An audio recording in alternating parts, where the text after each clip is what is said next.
आम खबर दें आपको, कराची में कोरोना ओमिक्रॉन के 6 मुश्तबा केसेस सामने आ गए। 6 अफराद बैरून ममालिक से कराची पहुंचे हैं।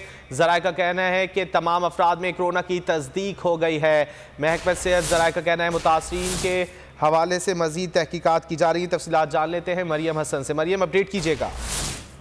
देखिए, बिल्कुल 6 मुश्तबा केसेस जो हैं वो सामने आए हैं ओमिक्रॉन के, जिसमें 6 अफराद हैं जो कि बैरून मुल्क से जो है वो कराची पहुंचे हैं और उन तमाम में जो है रैपिड एंटीजन टेस्ट के नतीजे में जो है कोरोना की तस्दीक की गई है। और सुबह ये जाहिर किया जा रहा है कि तमाम 6 के 6 अफराद जो हैं वो ओमिक्रॉन जो है वो पॉजिटिव हैं। तमाम अफराद के जीनोम सीक्वेंसिंग के लिए जो है नमूने निजी अस्पताल भेज दिए गए हैं और उनकी जीनोम सीक्वेंसिंग जो है वो शुरू कर दी गई है। याद रहे कि 4 अफराद जनूबी अफ्रीका और 2 बढ़ते हैं और इन तमाम अफराद को शारा फैसल पर करंटीना सेंटर जो है वो मुंतकिल कर दिया गया है, जबकि इनकी जीनोम सीक्वेंसिंग जो है वो शुरू कर दी गई है। जी, 6 अफराद को करंटीना सेंटर मुंतकिल कर दिया गया। बहुत शुक्रिया मरियम, आपने इस हवाले से अपडेट किया।